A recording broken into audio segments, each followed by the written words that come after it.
بسم اللہ الرحمن الرحیم الحمد للہ رب العالمین والصلاة والسلام علی رسولہ الکریم۔ بیسکس آف اسلام عقیدہ، اس میٹیریل میں ویسے تو میں نے بہت سی چیزیں جمع کرنے کی کوشش کی تھی اور ابھی بھی کافی چیزیں ہیں، لیکن ہر چیز کو ہم ٹچ نہیں کریں گے، بالکل مختصراً پڑھ کر آگے بڑھیں گے۔ جن چیزوں کی تفصیل ضروری ہوگی، مطلوب ہوگی، میں انشاءاللہ انہی چیزوں کو زیادہ ڈیپ میں ڈیفائن کرنے کی کوشش کروں گا، ورنہ سرسری طور پر ہم آگے بڑھ جائیں گے۔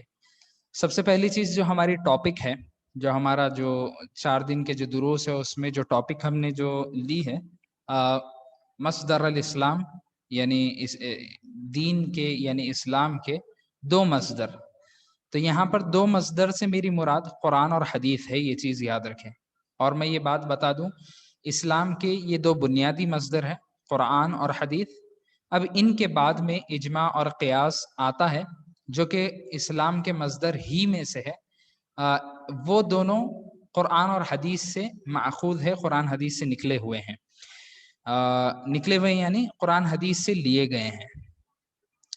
تو وہ بھی مصدر ہی میں سے ہے، لیکن اصل مصدر قرآن اور حدیث ہے۔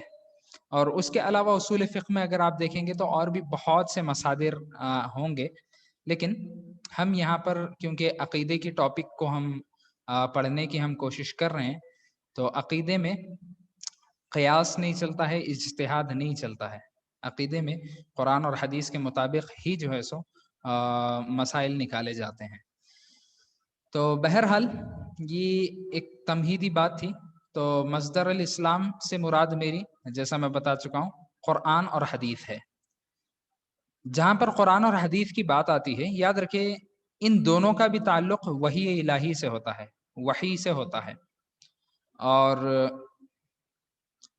وحی سے ان دونوں کا جب تعلق ہوتا ہے تو سب سے پہلے وحی کس کو کہتے ہیں، ہم اس کو سمجھنے کی کوشش کرتے ہیں۔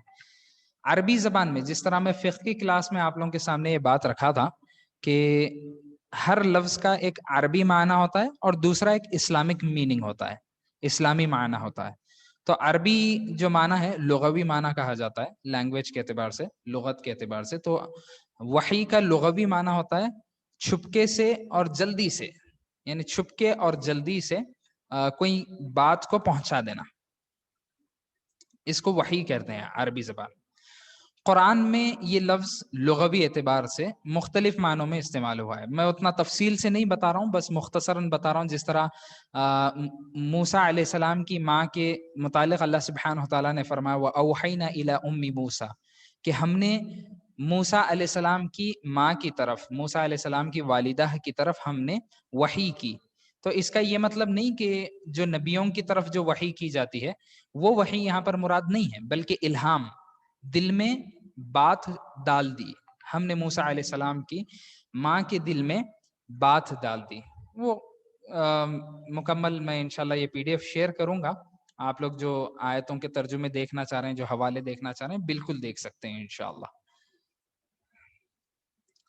اسی طرح قرآن میں یہی لفظ وحی جو استعمال ہوا ہے، اللہ سبحانہ تعالیٰ نے جو ہے سو عیسیٰ علیہ السلام کے جو ساتھی تھے، جو عیسیٰ علیہ السلام کے جو حواریین تھے، ان کے متعلق اللہ تعالیٰ نے کہا وَإِذْ أَوْحَيْتُ إِلَى الْحَوَارِيِّينَ، جب میں نے حواریین کی طرف جو ہے سو وحی کی۔ تو وہاں پر بھی مراد جو ہے سو نبوت کی وحی مراد نہیں ہے، بلکہ ان کے دل میں اللہ تعالیٰ نے بات ڈال دی کہ ایمان لاؤ مجھ پر اور میرے رسول پر۔ اللہ تعالیٰ نے ان کے دل میں یہ بات ڈال دی تھی، یہاں تک کہ اللہ سبحانہ تعالیٰ نے فرمایا وَأَوْحَى رَبُّكَ إِلَى النَّحْلِ، تمہارے رب نے، آپ کے رب نے مکھی کی طرف وحی کی۔ تو یہاں پر بھی وہی بات ہے کہ مکھی کو اللہ تعالیٰ نے یہ جبلت کی، یا پھر آپ کہہ سکتے ہیں مکھی کے اندر جو ہے سو اللہ سبحانہ تعالیٰ نے یہ بات ڈال دی کہ وہ جو ہے سو اپنا گھر پہاڑوں پہ اور کیا کہتے ہیں اپنے درختوں پہ جو ہے سو بنائے۔ اور اسی طرح فرشتوں کی جانب اللہ سبحانہ تعالیٰ نے کوئی بات بھیجی ہے تو اس کے لیے بھی لفظ وحی کا استعمال کیا ہے، جہاں پر یہاں پر آپ حوالہ دیکھ سکتے ہیں سورۃ الانفال کی 12ویں آیت۔ اور اسی طرح اللہ سبحانہ تعالیٰ نے اس لفظ کو اشارے کے لیے بھی استعمال کیا ہے۔ زکریا علیہ السلام جب خاموشی کا